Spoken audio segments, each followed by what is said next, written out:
안녕하세요. 맞다입니다. 오늘은 저와 함께 피부의 표피에 이어서 진피 그리고 피하 조직에 대해서 들여다보러 가시지요. 표피 아래에 진피가 있네요. 진피는 표피보다 조금 더 간단합니다. 두 개 층으로만 이루어져 있어요. 유두층, 망상층. 이번 강의는 이 그림에 있는 진피, 에크린선, 피하 조직을 공부할 거예요. 여기서 퀴즈! 표피에 존재하는 4대 세포가 뭐였죠? 네, 딩동댕. 유국층, 랑게르한스 세포, 기저층의 각질 형성 세포, 멜라닌 형성 세포, 머켈 세포입니다. 이번에는 진피에 존재하는 세포에 대해서도 볼 거예요. 먼저 진피입니다. 피부 구조 중 가장 두꺼운 부분으로 피부의 탄력과 관련이 있어요. 여기서 조심할 점은요. 피부 구조 중에서 가장 두꺼운 부분은 진피이지만 표피의 가장 두꺼운 부분은 유국층이네요. 진피에는 유두층과 망상층이 있습니다. 진피의 두 개 층은 그 층의 모양 때문에 이름이 각각 붙어졌어요. 유두층은 물결 모양이라서요. 물결 모양을 유두라고 불러요. 표피의 기저층과 접하고 모세혈관과 신경말단이 존재해서 표피 기저층의 각질 형성세포에 산소와 영양을 공급합니다. 교원섬유인 콜라겐과 수분을 포함해요. 망상층은 그물 모양 망상 구조의 결합입니다. 콜라겐인 교원섬유가 90%, 엘라스틴인 탄력섬유가 1.5에서 4.7%, 그리고 나머지는 기질로 구성되어 있어요. 모세혈관은 거의 없지만 대신에 림프관, 한선, 피지선, 신경 등이 이 망상층에 존재합니다. 표피에 4대 세포가 있었다면 진피에는 3개의 세포를 알아두시면 돼요. 대식세포, 비만세포, 섬유화 세포예요. 대식세포는 대식가 생각하시면 돼요. 어떤 사람이죠? 잘 먹고 소화도 잘하고 건강하고 면역력이 좋은 사람. 잘 먹어야 건강하죠. 대식세포는 면역을 담당하는 백혈구의 한 유형으로 선천면역과 적응면역 둘 다에 관여해요. 세포 찌꺼기, 미생물, 암세포, 비정상적인 단백질을 소화해서 분해하는 식작용도 합니다. 세포질에는 리소좀이 있고 파고좀과 융합해서 효소를 내보내고 이물들을 소화해요. 리소좀이란 이 세포 안에 있는 작은 주머니인데요.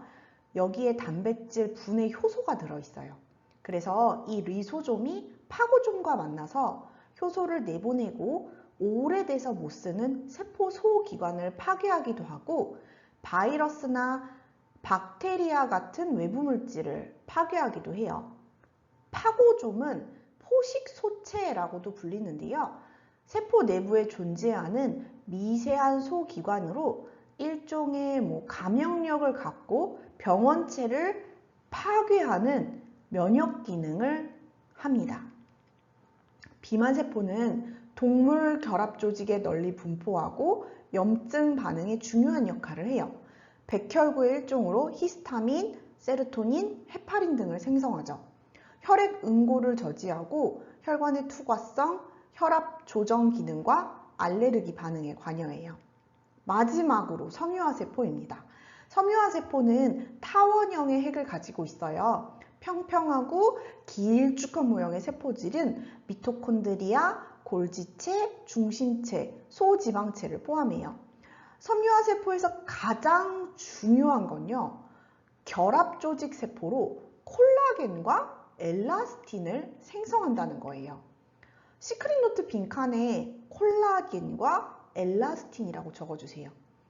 또 세포간 지질의 기질인 다당류의 생산에도 이 섬유화 세포가 관여를 합니다. 피브로넥틴, 피브릴린, 프로테오클리칸, 글리코사미노 글루칸도 만들어내요. 진피의 변화가 우리 피부의 노화를 가져오는데요. 크게 4가지 변화입니다. 콜라겐의 감소, 탄력 섬유의 변성, 기질 탄수화물의 감소, 피부 혈관 면적의 감소. 여기까지가 진피에 관한 사항이에요. 이제 피하 조직을 들여다보러 가실까요? 피하 지방 조직은 진피에서 내려온 섬유가 엉성하게 결합돼서 형성된 망상 조직이에요. 망상 조직은 그물 모양처럼 생긴 거라고 아까 말씀을 드렸지요.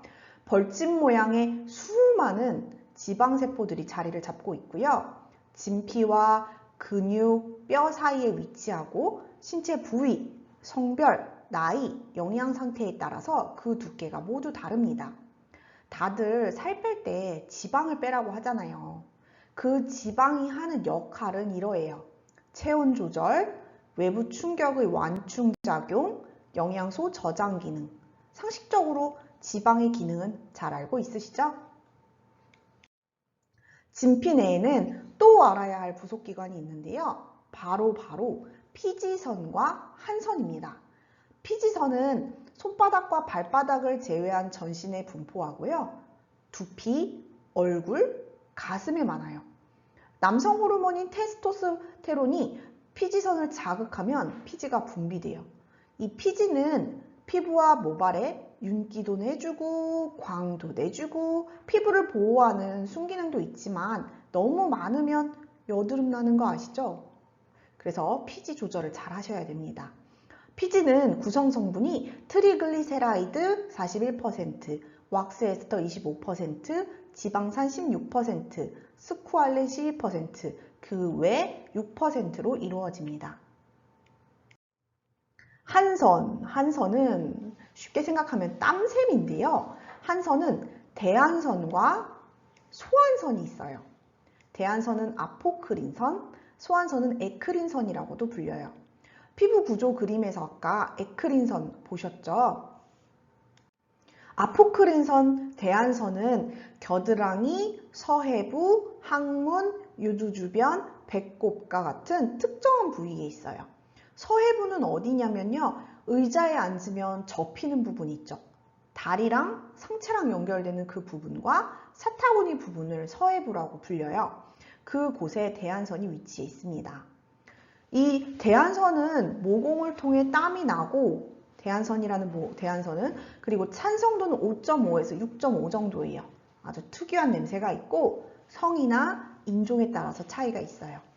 소한선은 입술, 음부, 손톱을 제외한 전신에 분포를 하고 특히 손바닥, 발바닥, 이마에 많아요. 여기서 공부하다 보면 헷갈리는 점이 있죠. 바로 손바닥과 발바닥입니다. 자, 좀 복습을 해볼까요? 표피에서 투명층은 손바닥과 발바닥에 존재한다고 했고요. 진피 내의 부속기관 중 피지선은 손바닥과 발바닥을 제외한 전신에 있다고 했어요. 지금 여기 소한선은 손바닥과 발바닥에 많이 분포한다고 합니다. 잘 정리해 주세요. 소한선은 표피로 직접 분비되고 산성도는 3.8에서 5.6 정도예요. 무색, 무취로 체온 조절 기능을 담당하죠. 피부의 구조 어떠셨나요? 어렵고 힘들다고요? 그래봤자 강의로 치면 3개 강의밖에 안 되잖아요. 3개 강의 때문에 꿈을 포기한다는 건 말이 안 되죠? 하나하나 하다 보면 곧 끝이 나요. 아무나 맞춤형 화장품 조제관리사를 따자. 우리 아마따와 함께 맞춤형 화장품 조제관리사가 꼭 되시기 바랍니다.